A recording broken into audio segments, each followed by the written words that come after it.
Welcome to the newest episode of Beyond the Fame with Jason Fraley. I'm your host, Jason Fraley, picking the brains of the top filmmakers, musicians, and artists of our time. Today is National DJ Day, so it's time to hear from the legendary Grandmaster Flash, who pioneered the genre with his 1982 hit The Message, and later became the first hip-hop artist inducted into the Rock and Roll Hall of Fame. We spoke in 2020 when he brought his event Hip Hop People, Places, and Things to the now-defunct U Street Music Hall in Washington, D.C. Hey, thanks so much for taking the time to call in. It's my pleasure. Thank you. Thank you for having me. So there's so much we can talk about, but let's start with your show itself. It's called Hip Hop People, Places, and Things.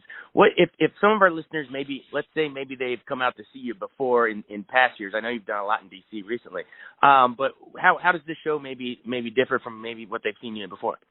Okay, well this type of performance differs for all hip-hop style DJs. And what I'm saying to you is, I've been doing this for quite some time. And what has happened in my years is every now and then I would do an interview, whether it be a blog or television or radio.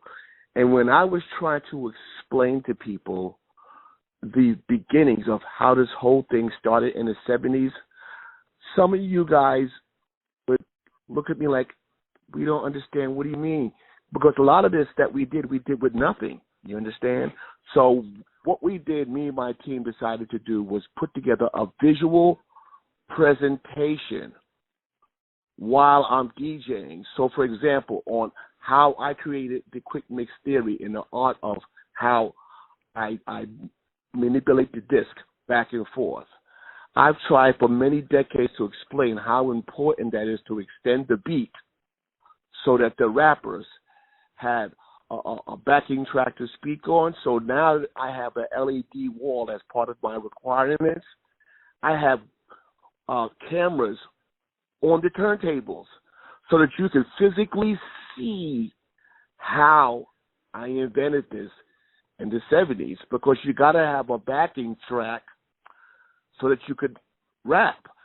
But you got to realize back in the 70s, we had no technology. No computers, no studios, no beat machines, no apps, no nothing. So how would the music track be generated? We had to get duplicate copies of the record and pick the desired section where the drum solo was, which is a lot of times was like 10 seconds, and sort of cut and paste it and extend it for 3 or 4 minutes so that the rapper would have a beat to speak on.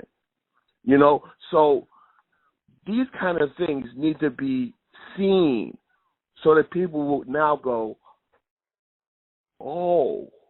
And then also there's places, on the visual presentation while I'm DJing, it's people's places like where we used to live before we became famous, before we started traveling the world. Like I lived in a project, so did Jay-Z, so did Biggie, and all these, and we show all these places on the screen. So because we're in an information age, and I find it critically important that if I'm going to speak about hip hop history of people, places, or things, I'm going to explain it to you, but I'm also going to visually show you so that when you leave out of there, you would have probably gained some knowledge that you might not have known prior to me coming. I don't want to let the whole cat out the bag, but that's how it's going down. It's me on the ones and twos and a visual presentation on an LED wall behind me so that you could see. Because, these kids want to know. Because this thing didn't happen by someone just tripping over a wire. This is math, bars, and science, and you've got to have a backing track to speak on. Now, we do have some rappers that can rap a cappella and do it amazingly, but it's very few. Everybody else needs a backing track. So how did the backing track get created? I'm going to show you how I did it. And that's pretty much what hip-hop people, places, and things. It's turntables. It's how it was done. Places was in the Bronx. People. There's various people, and I kind of want to just give a visual presentation along with my audio presentation, which I've always been doing, for the past 40 plus years. Now that's going to be really cool. So not only is it going to be, B-roll of, the places and, sort of archival stuff, footage. I call it A-roll. I don't know, we're going to say B-roll. We're going to say A-roll, A-roll, A-roll. A-roll, baby. There's going to be live cameras on your hands as you're doing it. That's going to be live cameras on my hands. And I'm going to kind of like break it down. Like I'm going to really break it down on how I did it and why when I went shopping for records to find that drum solo, that drum break, if it was 10 seconds or 20 seconds, why we went shopping in the pop section of the record store, or the rock section, or the jazz section, or the blues section, or the funk section, or the R&B section, or the alternative section, or the Caribbean section, or the Latin section, just to find that drum break, because this was needed. And I did this without realizing that this would service the break dancers, but later serve as the backing track for rappers to speak on. Didn't realize that. And that process is still done today, but the only difference is you go into a studio, or you have an app, or you have a beat machine, and all these things. But we didn't have this back then. So this kind of information, I think, because of the enormousness of where hip hop is, people need to know where this thing came from and how it started. And why do I say that it's based on bars, beats, and math? Why do I say that? And why do I talk about, from a musical perspective, that this is a multi-genre, multi-race situation? Because some of my records, some of my breaks, and my beats came from overseas, or from a black band, or a white band, or an American band. And me, my common thread coming up as a kid, in my house, I was quite fortunate as a toddler and as a, young adolescent. My 4 sisters and mom and dad, I could hear anything from Miles Davis to Tito Puente in a day, and go, wow, I can hear Motown, or I can hear funk, or I can hear disco. And this is the way I grew up. So I never cared about a chart. I think that dope music is just dope music. And it could be a white band to do it, or a black band, or a foreign band, or an American band. Because my area was the area of expertise. And the funky drum break is a funky drum break. Exactly. So explain that a little more. You're saying that your family, your siblings, your parents, would they just have a massive good collection in the Bronx that you would just everybody had their own taste. Like everybody has, my sister Violet might play, who's my older sister, might play, Motown, and then my sister Cametta might play disco, and mom may play Lena Horne, and dad may play Miles Davis, and it goes on and on and on. I would hear a smorgasbord of different type of music on the daily basis for quite some time. And this of course was not planned. It was just the way that whether it was on the stereo. I guess me being too little, I wasn't allowed to touch the stereo, and if I did, I got my butt kicked. And that's another story that I'm going to explain. I'm going to stop the music and I'm going to talk to people, about the things that I went through and the hell I went through to come up with this turntable technique where I touch my fingertips on the body of the record and manipulate it. It's the way that a music bed was generated, and people need to know how and why. And the process is still the same today. You have to go into a studio, create a music bed, so that the rapper has something to speak on. I just did it with vinyl, So these kind of historical things need to be told. People need to understand that this thing came from somewhere, and people, gave their lives for this. I'm going to talk about it, and I find it's critically important in this information age that people need to know why this thing is the big monster that it is today, because it is maybe even arguably the biggest cultural music phenom on the planet. So why is it? Why is that? Absolutely. And I like to go back to the beginning and say it was a bit of pop, a bit of rock, a bit of jazz, a bit of blues, a bit of funk, a bit of R&B, a bit of disco, a bit of Latin. Like I think that plays a major role on how it started. So for me, it's like me doing like a lecture / party, like jamucation. Like we're jamming, but I'm giving you an education at the same time. That's pretty much what jamucation. People, places, and things. It's a jamucation. That's pretty much what it is. And I'm going to play with the crowd. I'm going to manipulate a sound, and I'm going to want the crowd to answer. Like, we're going to do it this way. Okay, we're going to use this record. And every time I do something, I want you to react. Boom, I react. Boom, they react. I react. Like, because what makes hip-hop so incredible is that it's very interactive, and it always has been. We ain't playing for you. We're playing with you. Right, and as you respond, we respond. And as we respond, you respond. Whether it's musically or lyrically, don't matter. Exactly. And jamucate our listeners a little bit more on, I love that term you just made up. Explain a little bit. It's going to be, much more clear standing there watching the video screens, but sure. Just for the purposes of, we're on the radio, so I'm trying to paint a visual picture with the words here, which you're so good. But take me a deeper dive into some of those techniques. Like you mentioned quick mix theory, or I know there's like the backspin technique. Okay, the quick mix theory is, the quick mix theory is the DJ technique that I came up with, where I manipulated the vinyl, and like I would take a track from any group, let's just say Thin Lizzy, Johnny the Fox. Now that drum break on there is probably about 15 seconds. But the breakdancer is originally what I created this turntable technique for, because they needed something to perform their dancing on. And then years later, I would put up, when I had my makeshift crappy sound system in the park, I would put a mic on the other side of the table to see if there was anybody that could sort of vocalize to this new style of this continuous drum break happening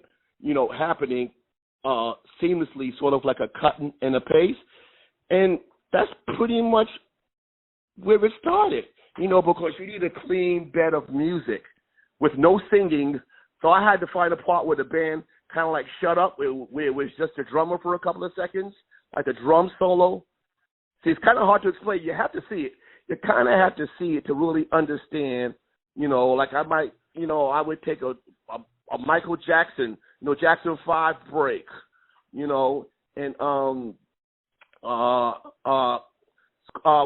what's the name of one?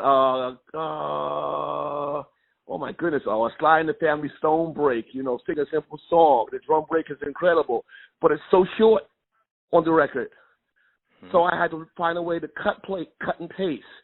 And then the thing for me also is music has no color. A great drum break is a great drum break. So I might go from Sly and the Family Stone to Queen, then out of Queen, go to Miles Davis, come out of Miles Davis, go into a funk band or whatever, but it's continuous, on time to the beat. And these kind of things, people need to understand, how did I come up with a way to manually cut and paste one area of a composition of a different genre to another, on time to the beat, continuously? How did I do it? I have to explain it. And I tell Lenny, who's my videographer, turn on the cameras. And I show you very slowly how I did it. I'm saying it's such revolutionary stuff, and kids today just take it for granted. They hit the song on their, on Spotify or whatever, and they're not even thinking about it. But you did that analog and invented a genre. You pasted together lots of genres. It kind of, thank you. But I do know that as a kid, because of my growing up and hearing my siblings and mom and dad play the various different types of music, I had to figure out a way to, if you could I kind of say, I analogically had all the different genres hold hands. It's like, when you're in school and the teacher's crossing the street. She says, everybody hold hands, and we all walk across the street. So I do that with music. So I say to this German drum break, hold hands, with this American funk break, and then this African funk break, and I tell everybody to hold hands. And that's how I kind of connect one to the other, because where I come from, music has no color. It don't matter. It just has to be sort of cut and paste on time to the beat. And because we are in the information age, it is paramount that I show this to people so that they understand why the rapper today needs a continuous bed of music so that they can tell their story. I just generated it almost 50 years ago when it was nothing. Today you can get an app, or you can use a beat machine, or a producer would come in, or, stuff of that nature. And a lot of people follow behind it, with it, before Dr. Dre became the incredible producer that he's become. And he's probably one of the most important when it comes to this hip-hop thing, Dr. Dre. But he's a DJ, and a lot of the DJs today that have a producer's ear, because we DJs, we hear music differently. We hear it differently. That's why we could dismantle a certain break and reconstruct it in such a way so that someone can speak on it. This is a science that's not told. This is a theory that's not told. And I think, I come from a time where we used to keep things a secret, because we were in competition with each other in the Bronx. But, we're at an age now, information age. Sharing is paramount. It's extremely important. How did he do it? What is he talking about? Right. How did he get it? Like it's why, how, what? That's very important these days. So I decided to pull a sheet off of it and show people how it's done. The magician is going to reveal his tricks at East Musical. I love it. That's awesome. Well, I'm going to use that line. I'm going to use that line. Feel free to take that. You don't even need to credit me, man. Just use Oh, that's so great. Well, that's what I thought of when you said, you back in the day, you would keep your techniques a secret, but now you're sharing it. I'm going to tell you this before we split. So here's how we used to keep our secrets. So let's just say the song "Good Times" by Chic. Let's just say that's a break, and people used to rap and dance off of that, right? So let's just say if the song "Good Times," and I want to use that song because everybody knows what good times is. They know how the break sounds, right? So let's just say that was a break that someone discovered in a record store. What I would do is if I discovered that, I would listen to it on the turntables, go, oh, wow, this is great for me to play in the gymnasium next week or in the community center next week. So what I would do is take the duplicate copies that I bought of that song, right? Are you following me? Yep. Okay. Now, when we go record shopping, sometimes it's a crapshoot. But once you break the plastic, you buy it, like it or not. So a lot of times we would buy records on guessing.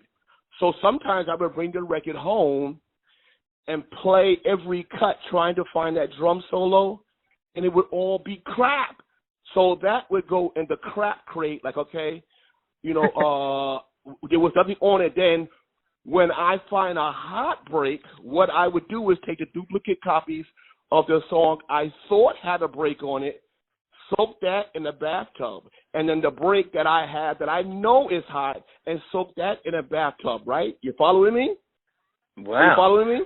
Yeah, keep going. Soak the labels off. soak the labels off and switch them so that when a DJ would come to want to see what that break is on the low, they're trying to stare at my turntables, or somebody's trying to stare at the turntables to see what the break was, they would go by the crapshoot one, the stiff. They would never know because it was always too prideful for us to walk up to a DJ and say what that break is.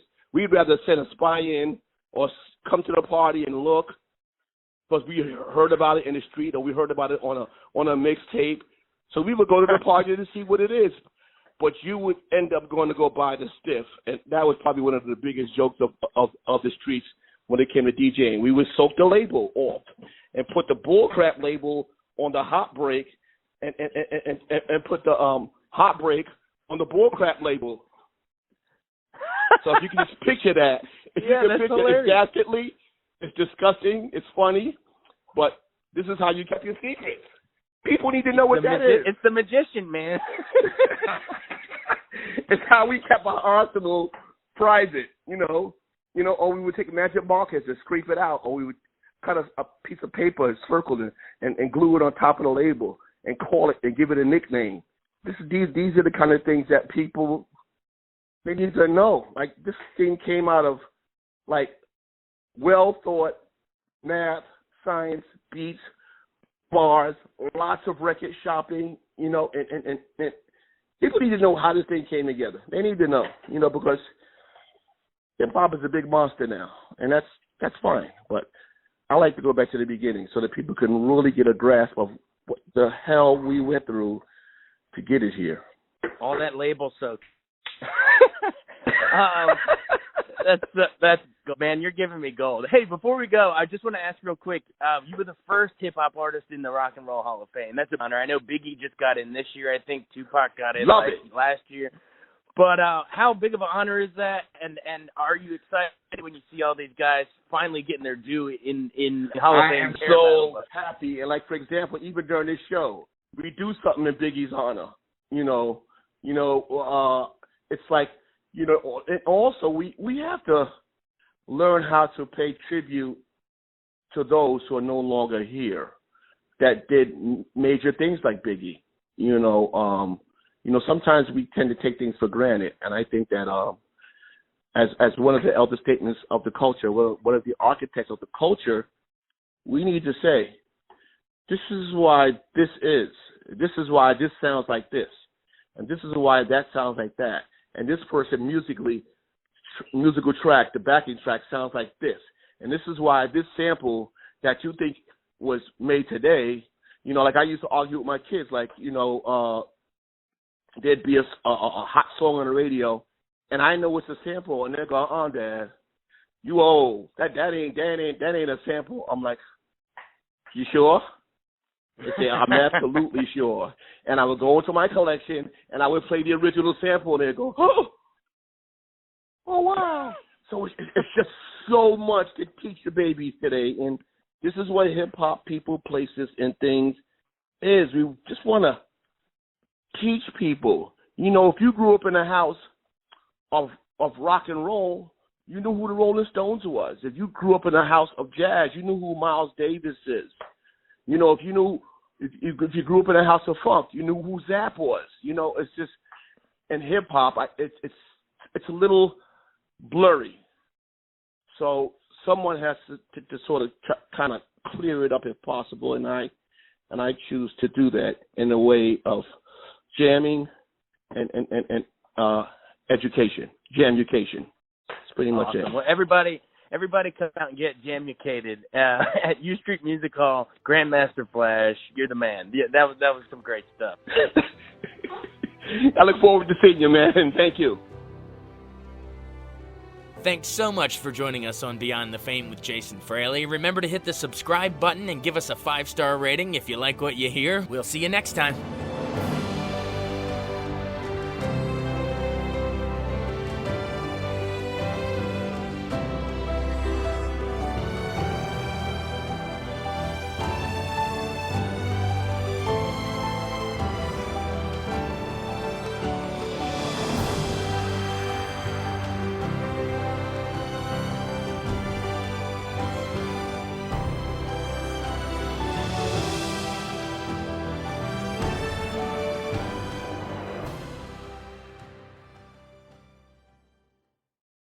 I wanted to take a second to tell you about an app I really enjoy. Living in the DC area is great, and Podcast DC gathers all of the local shows that I like all in one local app. Health, sports, local news, politics, and so much more. Podcast DC is the new local app with hundreds of DC area podcasts to choose from. I can earn exciting rewards just for listening and share the podcasts I love instantly. Available in the App Store or in Google Play, listen local with Podcast DC.